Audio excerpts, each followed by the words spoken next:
are from Group 2B. We'll be doing an experiment for Lab 8, which is conducting and analyzing operating system of a bioreactor, which is an open-ended experiment. I am MASHYTA and my matrix number is 200459.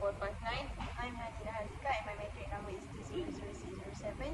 My name is NAJIHAH binti ZAMAN HURI and my matrix number is 200564. My name is NURIN binti AZIZ and my matrix number is 200411. Now let's begin.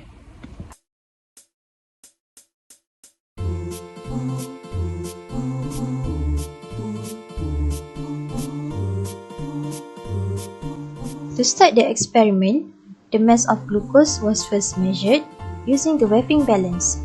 The weighted glucose samples were then transferred into the conical flask.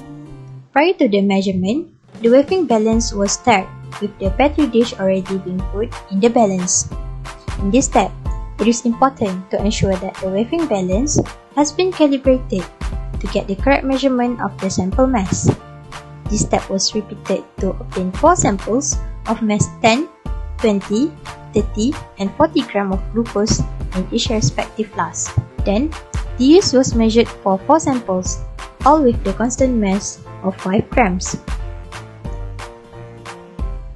The use was then added into each of the conical flasks.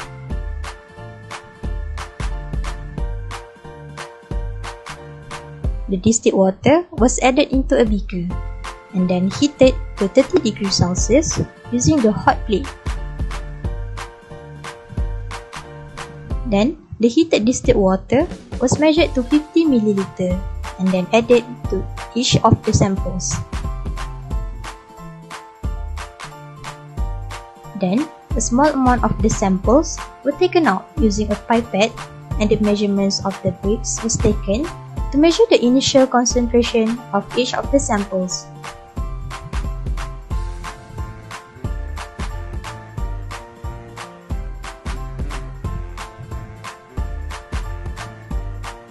After that, the samples were taken into the incubator and left inside for 15 minutes to allow for the reaction to occur.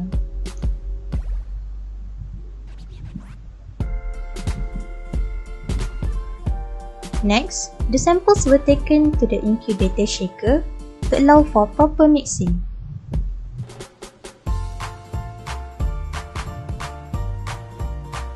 The process was allowed to run for 10 minutes. Following the mixing inside the shaker, the samples were added into the clear container of the UV spectrophotometer.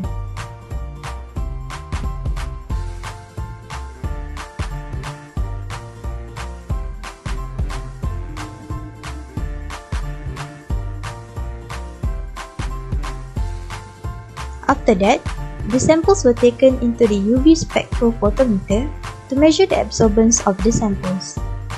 The enter and start button were pushed to start the measurement and 3 readings were taken from the device.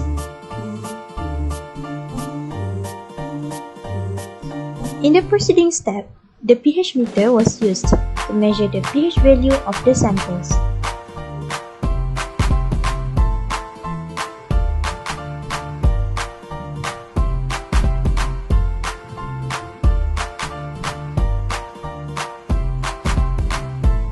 Last but not least, the bricks measurement was made again to measure the final concentration of the samples following all of the mentioned steps. That's all from us. Thank you for watching. Bye!